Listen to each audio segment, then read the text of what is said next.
Is there a psychiatrist in the house? There is often attention to a shortage of doctors, particularly primary care, but the important specialty of psychiatry may be also in crisis. You're listening to ReachMD Radio on XM 160, the channel for medical professionals. I'm Bruce Japsen, your host, and joining me today is Dr. Daniel Carlat. Dr. Carlat is Associate Clinical Professor of Psychiatry at Tufts University School of Medicine in Boston and Editor-in-Chief of the Carlat Psychiatry Report, a monthly newsletter on psychopharmacology. Dr. Carlat founded Clearview Publishing in 2002 and its flagship publication, the Carlat Psychiatry Report. His blog, the Carlat Psychiatry Blog, is one of the nation's most widely read health blogs. Himself, he has also been published in the New York Times and has published an array of books and medical journal articles. Dr. Carlat is an active member of the American Psychiatric Association.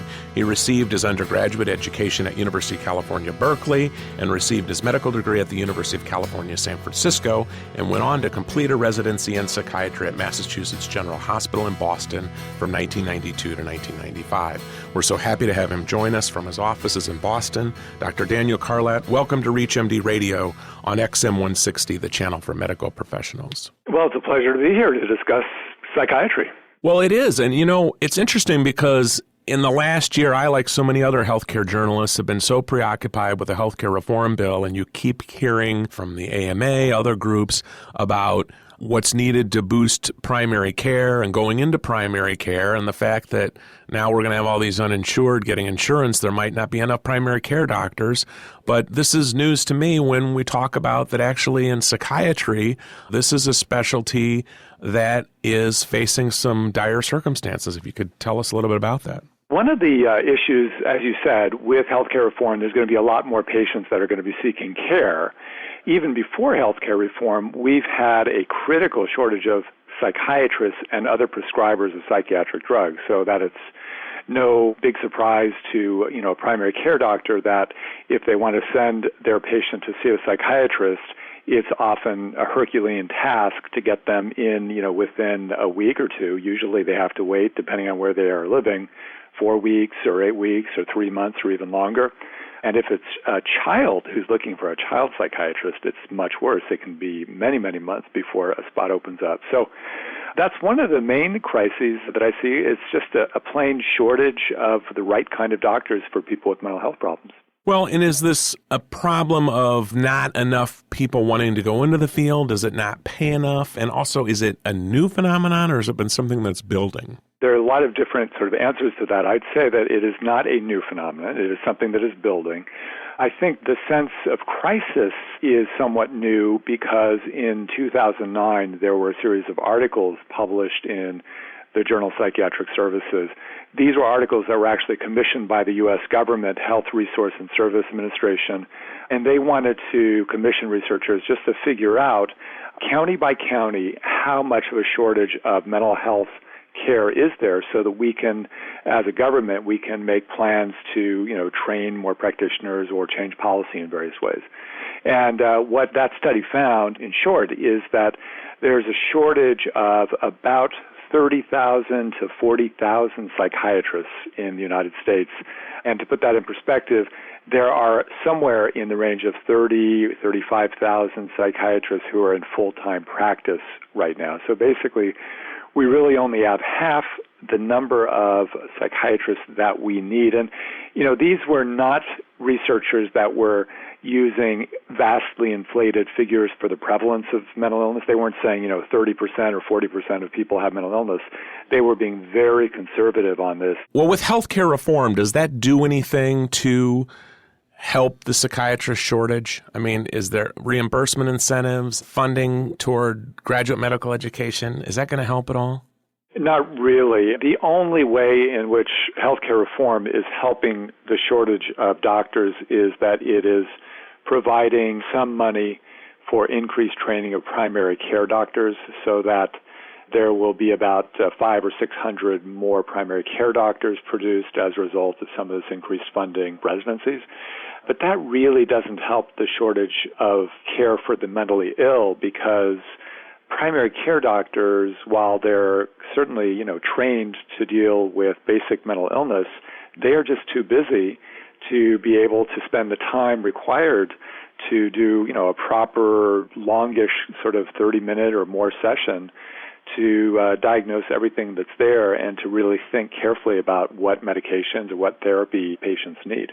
There are certain legislative initiatives going on in the states, and I believe Oregon is one, where they're trying to give the power to prescribe to psychologists, and I wanted to get your thoughts there.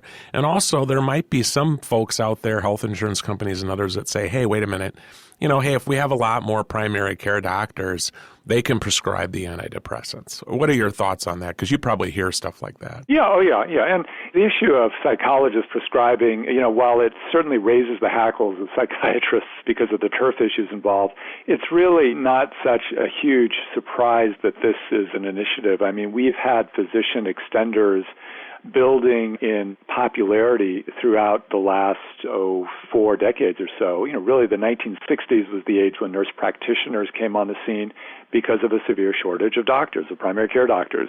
And now nurse practitioners are, not a controversial part of medical care. Most patients see a nurse practitioner when they see their doctor and they're fine. Similarly, we have podiatrists who have taken over some of the responsibility of orthopedists, and we have optometrists that have taken over some of the responsibilities of ophthalmologists. So, it's just sort of a natural evolution of the profession. So in this case, we have a critical shortage of prescribing psychiatrists. We have 80,000 to 100,000 psychologists out there, not all of whom would want to prescribe, but many of whom would. And they're very qualified to do everything that you need to do to make a psychiatric diagnosis, to decide on treatment. All they need is a couple of years of a master's program in psychopharmacology, which allows them to use, basic, just the psychotropic agents from a limited formulary. But they've already been doing it in 2 states and throughout the military for 10, 15 years. Thousands of prescriptions have been written by psychologists. Most people don't know this. And there have been no complaints, no signal at all that any patient has been harmed thus far. I think that the trend is definitely going to be, this is a state-by-state thing, but states have to vote on it. And the trend will be over the next 10 years that more and more states will give psychologists prescriptive privileges. And in a sense, what this will mean is that psychologists, medical psychologists, which is what they're coming to be called, I think will become the kind of primary care practitioners of the mental health world, so that when you have a psychiatric problem, you want to see someone, first you'll see a medical psychologist who can provide both the therapy and basic psychotropic medications. And then if you need more care, or if you have a complicated medical psychiatric illness that medical psychologist can't deal with, then they'll refer to a psychiatrist or to a neuropsychiatrist or a neurologist or that type of thing. And is that one of the answers to the psychiatrist shortage, or could you talk a little bit about some of the things that you see that could remedy the situation? I mean, I think that's going to be one of the answers. That won't be a real short-term answer because that's going to require, legislation in different states. Other answers are that there will be a boosting in the number of psychiatric nurse practitioners, and that's more of a short-term solution because these are practitioners, nurses that receive master's degrees, specialize in psychiatry. In most states do already allow them to practice independently under some kind of supervision by a psychiatrist. And so that can be ramped up relatively quickly, as can physician assistants who have a psychiatric specialty. They are also allowed to practice in most states. They can see these patients, and that will be ramped up. But, I don't really see that we're going to be seeing a lot more psychiatrists being generated through our residency programs because that just takes a lot of money. Every residency slot has to be funded somehow. Usually that's funded by Medicare, and residency slots, the going rate is about $100,000 per slot. I doubt we're going to be able to shake loose very much money for more psychiatric residents. Well, if you're just joining us, or even if you're new to our channel, you're listening to ReachMD Radio on XM 160, the channel for medical professionals. I'm Bruce Japsen, your host, and joining me today is Dr. Daniel Carlat. He's Associate Clinical Professor of Psychiatry at Tufts University School of Medicine, and he is the author of the book called Unhinged, and that can be found at the website unhingedbook.com. And he's written a lot about psychiatry, and the psychiatrist shortage is our topic today. and we were getting at some of the possible solutions. Not really a lot in healthcare reform for psychiatrists. Let's just say that this doesn't slow. What are some of the problems, and what can physicians do? What can consumers do to turn the tide here or ebb the flow of psychiatrists? And perhaps what if it doesn't turn around? I hope it's going to turn around. I mean, the latest figures are that 3/4 of all U.S. counties have a severe shortage of psychiatrists or psychiatric prescribers. So, the crisis is there. That's 2009 figures.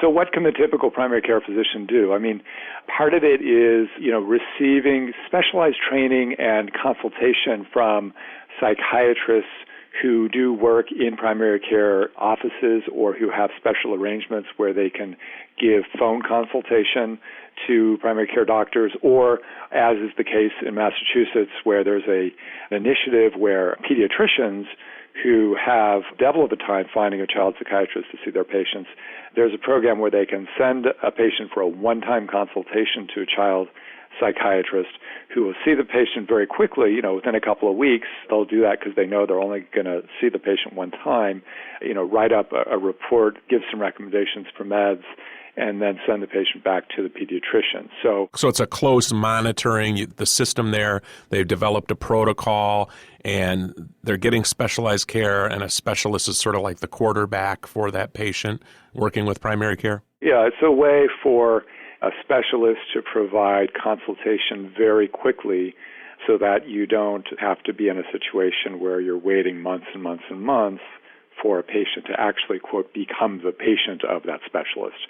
So they continue to actually be treated for their psych problem by the primary care doctor with consultation. And would you advise that, we have a lot of physician listeners, hospital folks, that they develop a system like that? You would think that would be in this era of bundling payments that healthcare is going to bring. It seems like the centers of excellence are going to have these things in place. Absolutely. They should develop more of that. And there are other creative solutions using technology, so that telemedicine, which uses video conferencing, is being developed. And particularly for the rural areas, obviously the shortage of psychiatrists and all physicians is worse in the more rural areas, so that you can have a psychiatrist, other specialists being video conferenced in. And with Skype now, which is free, it's becoming much more available. And so anybody with a laptop computer with a webcam built in, and all of them have that now, can download Skype for free and then use that to access, a psychiatrist who might be in an academic center. Now, since I write about the economics of healthcare, I'll throw this point out. That way you won't get in trouble by your colleagues. What about reimbursement? Let's just say I'm a specialist at the University of Chicago or the Mayo Clinic, Mass General. I hear this. I think that's a great idea, doctor. Is there a way I can get paid? Can I set a system up and work with a system and set up a network and get paid? Are insurers open to that? Actually, insurers are open to it, but not all insurers. Imagine that. Yeah, now imagine that some insurers wouldn't want to pay the bill.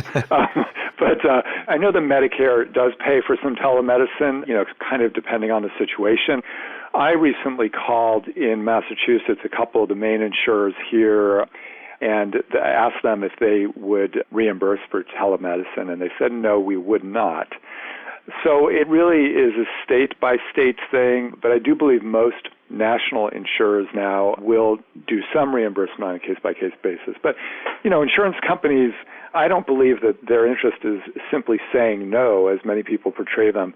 But I think that they get nervous whenever there's a new technology that allows more visits to occur more easily, and they get nervous that that's going to cause them to pay out money that really should not be paid out. Well, with that, I'd like to thank Dr. Daniel Carlat, who's been our guest. He is Associate Clinical Professor of Psychiatry at Tufts University School of Medicine, and we've been talking about the psychiatrist shortage and what's being done about it. He's given us some great ideas. If you're interested in hearing more about what Dr. Carlat has to say online or in print, he has a book out called Unhinged, and you can find out more about that at unhingedbook.com.